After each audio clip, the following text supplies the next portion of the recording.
UGC net के इकाई 7 में 21 कहानियों का समावेशन किया गया है, जिसको कि अगर हम कहानियों का इतिहास को बांटें उसको कई पार्टों में, तो हम उसको 4 भागों में बांट सकते हैं। पहला भाग जो है वो प्रेमचंद्र के समय से पहले का भाग है, जिसका मैंने एक अलग से वीडियो बनाया है। और अब मैं इस वाले दूसरे पार्ट में प्रेमचंद्र युगीन हिंदी कहानियों को ले रही हूँ। इसमें जो 21 कहानियाँ हैं इकाई 7 में, उसमें से इसमें 4 कहानियाँ इस समय की है, जो कि प्रेमचंद्र युगीन हिंदी कहानी है। इसमें पहला कहानी है ईदगाह। ईदगाह बाल मनोविज्ञान पर आधारित कहानी है। इसका प्रमुख पात्र हामिद है, जो अपनी बूढ़ी दादी अमीना के साथ रहती है। अमीना के पास रोटी सेकने के लिए चिमटा नहीं रहने पर 4-5 साल का हामिद जब मेला जाता है तो वहाँ पे वो कुछ नहीं खाता है, कोई खिलौने नहीं खरीदता है, कोई झूला नहीं लेता है, और वो अपने मन को समेट कर इन सब चीज़ों से समझौता कर 3 पैसे में चिमटा खरीदता है, जो कि अपनी दादी के लिए खरीदता है। और जब वो घर आता है तो दादी को कहता है कि तुम्हारा हाथ जल जाता था, इसीलिए मैंने तुम्हारे लिए चिमटा खरीदा है। ये कहानी बहुत ही मार्मिक है। तो आइए इसके प्रश्नों को देखते हैं। तो ईदगाह कहानी के विषय वस्तु किस पर आधारित है? तो यह बाल मनोविज्ञान पर आधारित है। ईदगाह कहानी में समाज के किस गंभीर समस्या का चित्रण किया गया है? तो इसमें गरीबी का चित्रण किया गया है। तीसरा प्रश्न है, हम लोग चाहे तो एक दिन में लाखों मार लाए, हम तो इतना ही लेते हैं जिसमें अपनी बदनामी ना हो। ईदगाह कहानी में यह कथन किस मनोवृत्ति का परिचालक है? तो यह जो कथन है ये पुलिस में व्याप्त भ्रष्टाचार और पुलिस और उसकी अराजकता, सकारात्मकता सोच, इन दोनों पे आधारित है, यानी कि सी इसका ऑप्शन सही है। दुनिया का सबसे अनमोल रत्न कहानी में अनमोल रत्न माना गया है देश की रक्षा में गिरे सैनिक के खून को।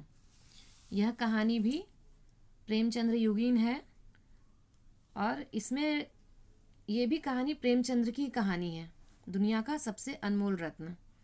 इसमें दिल फिगार अपनी प्रेमिका दिल फरेब से सच्चा प्यार करता है। प्रेम को परखने के लिए प्रेमिका उसकी परीक्षा लेती है और दुनिया की सबसे अनमोल रत्न को लाने के लिए कहती है। दिल फरेब पहली बार में कैदी के आंसू को लाता है, आंसू की बूंदों को लाता है, तब भी वो उसकी प्रेमिका कहती है कि नहीं, ये तो नहीं है।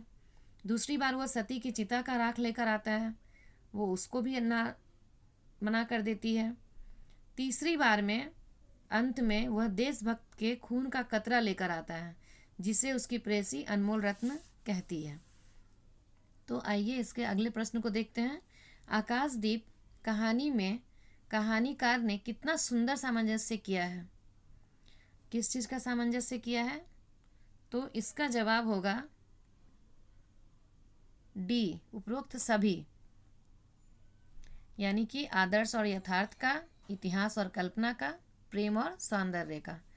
आकाशदीप जो कहानी है वो जयशंकर प्रसाद जी की कहानी है, और यह कहानी ब्रह्मगुप्त और चंपा के मधुर संबंधों का है। दोनों की शादी तो हो जाती है, परंतु जब बुद्धगुप्त चंपा को भारत लौटने के लिए कहता है, तो चंपा द्वीपवासियों की सेवा में अपना जीवन लगाना चाहती है और वह जाने से मना कर देती है। इस तरह से इस कहानी में, जो कि आकाशदीप कहानी है जयशंकर प्रसाद की, उसमें चंपा के कर्तव्य के सामने प्रेम का बलिदान कर देती है। जो वो अपना जिसको कर्तव्य समझती है उस पर अपने प्रेम को बलिदान कर देती है। इस पर आधारित ये कहानी है आकाशदीप। तो आकाशदीप कहानी किस प्रकार की कहानी है? तो 5वां का उत्तर है बी, भाव प्रधान कहानी। तो इसका जवाब होगा बी। आकाशदीप कहानी का उद्देश्य क्या है? तो इसका जवाब है उपरोक्त सभी। मानव के भीतर विश्वास की भावना जगाना, बिना सोचे समझे किसी से घृणा करना, गरीब असहाय की सेवा करने जैसी भावना को जगाना, ये सब इस कहानी का उद्देश्य है। दुनिया का सबसे अनमोल रत्न कहानी का प्रमुख पात्र कौन है? तो इसका प्रमुख पात्र है दिल फिगार। अनीता किस कहानी की पात्र है? अनीता राही कहानी की पात्र है। और राही कहानी में दो मुख्य पात्र हैं, एक अनीता और दूसरी एक गरीब औरत है। और यह कहानी सुभद्रा कुमारी चौहान की है, राही कहानी, जिसमें कि एक गरीब महिला है जो अनाज की चोरी करने के जुर्म में जेल जाती है। और वहीं पर अनीता को, जो कि एक संपन्न वर्ग की महिला है, उसे स्वतंत्रता आंदोलन में हिस्सा लेने के कारण जेल होता है। दोनों वहीं मिलते हैं और अनीता जो है वो उस गरीब महिला से प्रभावित हो जाती है और वह सोच लेती है कि जो गरीब महिला है वो मांग रोड़ी जाति की है। उसके उस जाति के लोगों के कल्याण के लिए, उनके खान पीन के लिए जो लघु उद्योग का जो तरीका उसने अपनाया और उसके लिए सबको प्रोत्साहित किया और उन लोगों को आत्मनिर्भर बनने के लिए प्रेरित किया। तो किस कहानी में, क्वेश्चन नंबर 9 है, किस कहानी में यह दिखाया गया है कि असली देश सेवा तो गरीबों की मदद करने में ही है? तो इसका भी आंसर होगा राही। उसके बाद है प्रश्न संख्या 10, ब्रह्मगुप्त एवं चंपा किस कहानी के पात्र हैं?